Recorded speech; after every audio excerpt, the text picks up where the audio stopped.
everyone would come up for me and please choose a piece of paper. It's inside the kayak. There's going to be one student that can't have one. I'm sorry. I love you, but don't have enough. Before you read it, I'm gonna give some instructions, so don't go too quick. Okay, so I want you to open the piece of paper, and I want you to either think about it or you can share. It's okay. Sorry, I didn't know that. You can think about it or share how that comment makes you feel, and if you think it's constructive or if you think it's helpful. Mine is not helpful. Neither mine. Neither is mine. You guys can read yours aloud if you want. Mine says you shouldn't have come here. You don't belong here. Mine says you're literally the worst person to be on a tour group with. Not to be mean, but when was the last time you showered? It's so easy. Do you really not understand? You're lazy. You don't care about anything. Mine isn't that bad, but that might be subjective. It says, "Well, that's a lot of food. Are you gonna eat all that?" Honestly, you aren't going anywhere in life. So what do you guys think about those? Terrible. Okay. If you had the same excitement and drive for school as you do for kayaking. Oh wait, no, sorry. If only you had the same excitement and drive for school as you do for kayaking. Upon hearing this direct quote from an Alzar community member, you may be thinking this statement is harsh, cool even. You may think it's absolutely true. You may even think both. It doesn't really matter how you interpret it or ultimately who said these words to me, but the important thing is this was transformational. The rest of my paddle that day was a pensive one. Like all the feedback I've ever received in my life, I tried to decide if I was going to take it or leave it. I was never quite sure if the intentions of the comment were joking, offensive, or some combination of the two. Of only one thing I was sure. Within the comment lay a kernel of truth, and it was my job to find it. After some time of reflecting, I decided that some part of me agreed with the criticism. However, even the sting of the comment wasn't enough to shock me into harsh reality.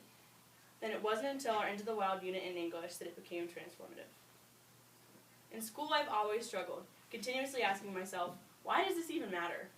I used to label this as some sort of unintelligence or laziness, and to the outside world, these were accurate assessments. Before my semester at Alzar, I resented challenges off the water, especially those in the classroom, always seeming to lack the thrill of whitewater. However, this experience helped me to find the thrill I so desperately sought in the world of academia. This discovery changed me and taught me to live intentionally and to actively meet challenges instead of resent them. It all began with those unforgettable words on the river that day, but the real growth didn't occur until the start of a unit in English, our first glimpse into the mysterious world of Chris McCandless. His story intrigued me, it inspired me. Suddenly I found myself unable to stop talking about it, and I was amazed how hooked I had become on the novel. I was diving into discussions, thoroughly analyzing the text, and literally bursting into English class each day more eager than ever. The work was surprisingly enjoyable, and it was because the story had struck me in some indescribable way.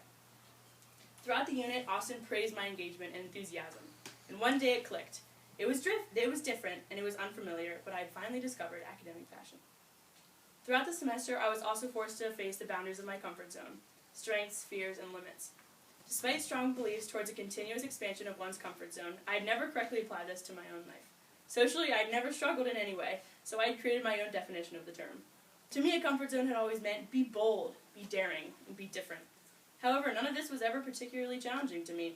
Most of these characteristics came hand in hand with my personality.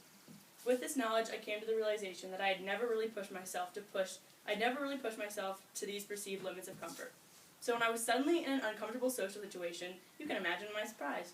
It began in Chile and worsened upon our return to Idaho. Weight became the most popular topic among the girls at meets, in the yurt, in the bathroom, and I couldn't escape from it. It brought back horrible memories and additionally made me question my own body. Eventually, as opposed to engaging in the conversation to voice reason and caution, I began removing myself altogether. This in itself was foreign and most definitely out of my comfort zone. I never intentionally missed out on a conversation, especially one I had such strong opinions about.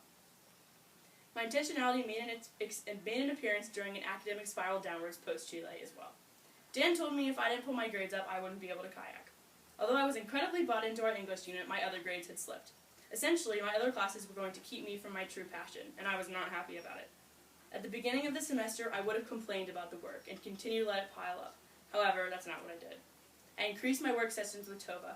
I got support from Alton in chemistry, and I worked productively whenever I could. Because of my intentional work, my effort paid off, and I was able to do what I love. Facing that challenge head-on was the best thing I could have done for myself. Facing challenges, intentionality, and pushing comfort zone can all be used to describe the work I am doing for my CLP.